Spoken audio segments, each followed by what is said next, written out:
Wapendwa wasikilizaji wa redio Tabora FM, karibuni katika tafakari ya neno la Mungu siku ya leo, Jumatano ya tarehe 12 mwezi wa 3 mwaka 2025, juma la kwanza la kipindi cha Kwaresma mwaka C wa Kanisa.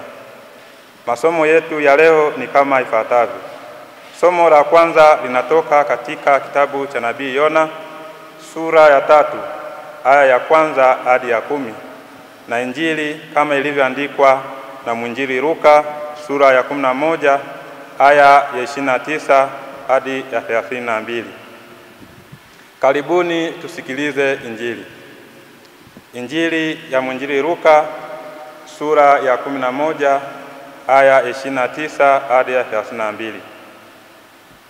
Na makutano walipokuwa wakimkusanyikia, alianza kusema, kizazi hiki ni kizazi kibaya, kinatafuta ishara, wala hakitapewa ishara ila ishara ya Yona.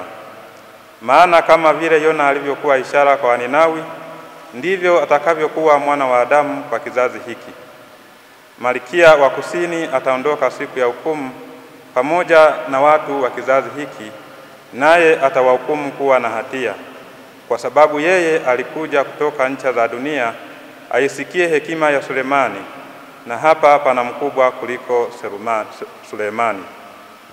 Watu wa Ninawi watasimama siku ya hukumu pamoja na kizazi hiki, nao watakihukumu kuwa na hatia, kwa sababu wao walitubu kwa mahubiri ya Yona, na hapa pana mkubwa kuliko Yona.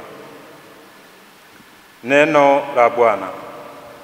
Sifa kwako, e Kristo. Wapendwa katika Kristo, ujumbe tunaoupata katika Injili ya leo ni kutubu na kuwa na imani.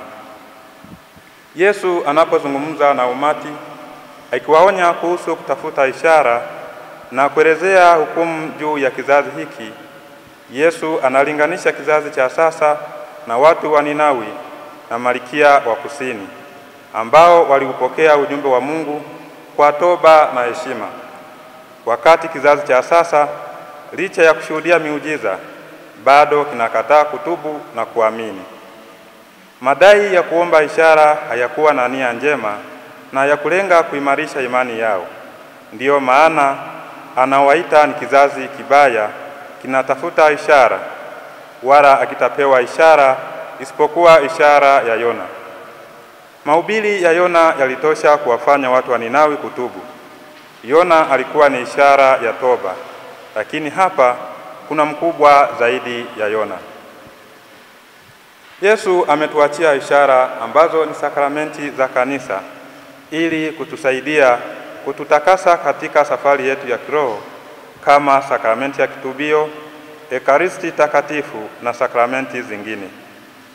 Tuna ulazima wa kubadili hali yetu ya ndani bila kujitafuta wenyewe, bali kutafuta kuyafanya mapenzi ya Mungu kwa mawazo, maneno na matendo yetu.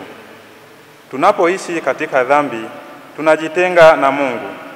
Mfano, maisha ya chuki katika jamii zetu bila kusameheana, kusingiziana, kuwanyima haki wafanyakazi kwa kuwanyanyasa na kutowalipa ujira wao, ubadhilifu wa mali za umma, ulevi, uongo, uzinzi na uasherati, uvivu, wizi, uuaji kwa kutoa au kushiriki kutoa mimba kwa lengo la kuficha aibu au lengo lingine, na mauaji mengine.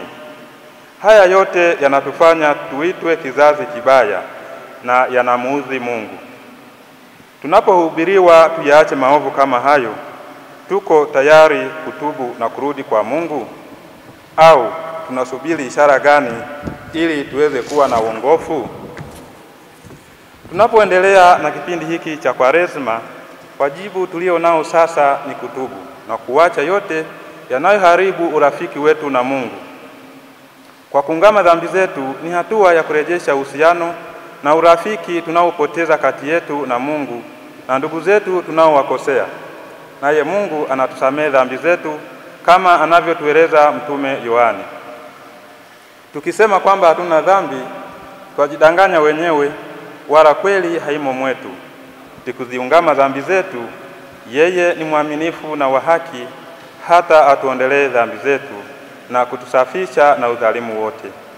Rejea waraka wa kwanza wa Mtume Yohane kwa watu wote, sura ya 1 aya ya 8 hadi ya 9. Wapendwa katika Kristo, daima lazima kufanya bidii ya kuanza upya maisha yetu kwa kujuta, kutubu na kufanya malipizi ya dhambi zetu. Tupende zaidi kusikiliza, kusoma, kutafakari na kuliishi neno la Mungu ambalo ndilo taa ya kutuangaza katika maisha yetu. Kutenda matendo ya huruma kwa wenzetu ya kiroho na ya kimwili.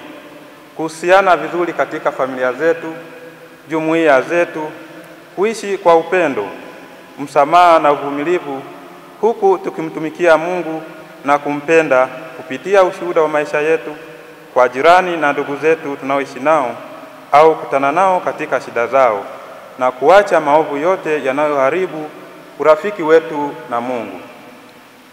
Kwa hiyo, tumwombe Mungu atujalie unyenyekevu wa kupokea neno lake kwa imani na moyo wa toba, ili tuweze kumpenda, kumjua, kumtumikia na mwisho tufike kwake mbinguni. Tafakari hii imeletwa kwenu na Frateli Nobert Mungu Talengwa kutoka Jimbo Katoliki la Ulenge Ngara, ninayesoma masomo ya teolojia mwaka wa 2 katika Seminari Kuu ya Mtakatifu Paulo Mtume Kipalapala, Jimbo Kuu Katoliki la Tabora. Tumsifu Yesu Kristo.